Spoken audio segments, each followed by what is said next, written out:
ассалому алайкум дӯстон, хуш омадем ба шабакаи мо. Дар навори имрӯза оиди тозатарин ва муҳимтарин хабарҳо аз ҷаҳони ММА гап мезанем. Барои пешравии канали мо лайкро гузошта 3-4 калима комментария нависен. ин кор вақти зиёди шуморо намегирад дӯстон, аммо барои пешравии канали мо кӯмаки хеле калон мерасонад. мо бошад дар навбати худ барои шумо ҳар рӯз наворҳои беҳтаринро омода мекунем. ташаккур барои дастгиритон. акнун биёед наворро оғоз мекунем.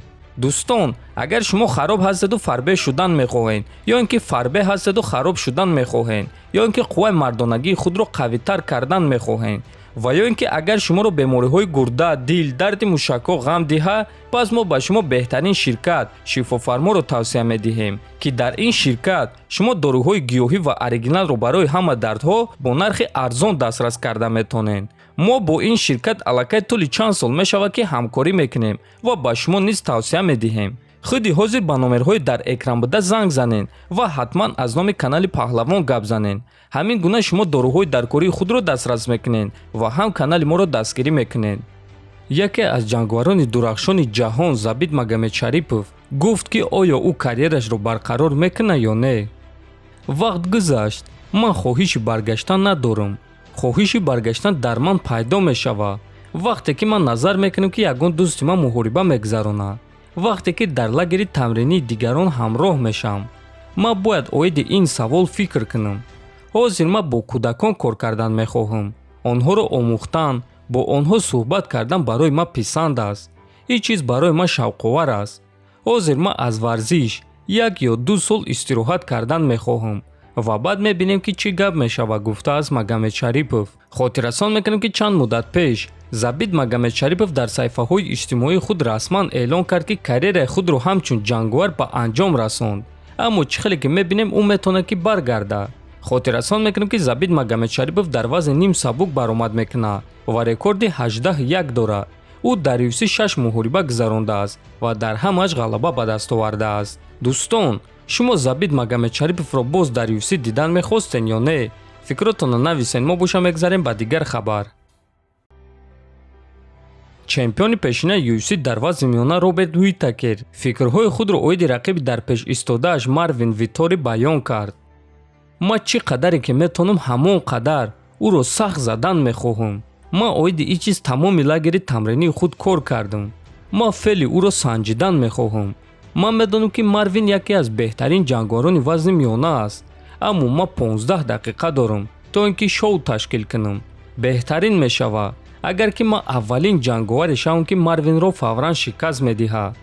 ҳамаи ин ҷангваронро дар чунин сатҳ фавран шикаст додан душвор аст. онҳо дар ин ҷо бесабаб нестанд. ҳамаи онҳо ҷангварони бениҳоят сахтанд, гуфтааст Уитакер. хотиррасон мекунем ки муҳорибаи рейтингӣ дар вазни миёна байни Роберт Уитакер ва Марвин Виттори аллакай шаби 3 сентябр дар турнири UFC Fight Night баргузор мегардад ва дуюм муҳорибаи асосии турнир хоҳад шуд. чемпиони пешинаи UFC дар вазни сабук Чарлз Оливера фаҳмонд ки барои чӣ Ислам Махачев барои ӯ рақиби қуллай аст. барои ман ин муҳорибаи қуллай аст. ӯ шахсе ҳаст ки ҳамаро ба замин меафтонад ва ҳамаи рақибони ӯ зарбазан буданд ки аз текданҳои Ислам метарсиданд. ӯ ин корро ба осонӣ мекард, аммо ин дафъа дастаи ӯ бояд ки оиди нақшаи ҷанг хуб фикр кунанд. агар ки Ислам ният дошта бошад ки ҳамон корҳои пешинаро мекунад, пас ӯ бояд донад ки яке аз беҳтарин финишерҳои UFC-ро дар таърих ба замин афтондан мехоҳад. ман бо беҳтарин зарбазанҳои вазни сабук зарбазанӣ кардам ва ба қувваи зарбаи муштони худ боварӣ дорам.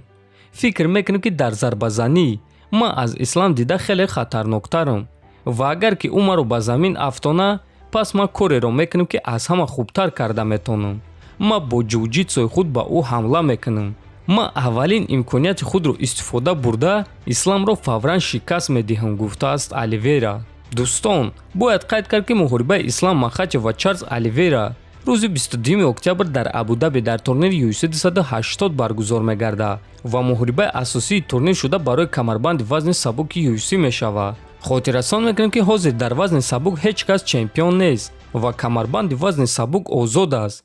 касе ки дар муҳорибаи Ислам ва Оливера ғолиб шавад, ҳамон шахс чемпиони вазни сабуки UFC мешавад.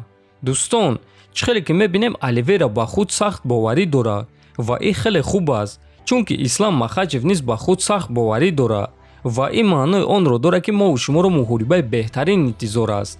Оливера аз текдаунҳои ислам ба монанди дигар рақибони ислам наметарса. Ислам боша аз ҷуҷитсуи Оливера наметарса. аммо шумо боша мебинем ки малакаҳои кадоме аз онҳо зуртар аст ки онҳоро чемпион карда метонад. дар ҳамин ҷо дӯстон навори мо ба анҷом мерасад. ҳатман дар канал обуна шавен, фикр ақидаотонро нависен. то боздид хонободу сарбаланд бошен.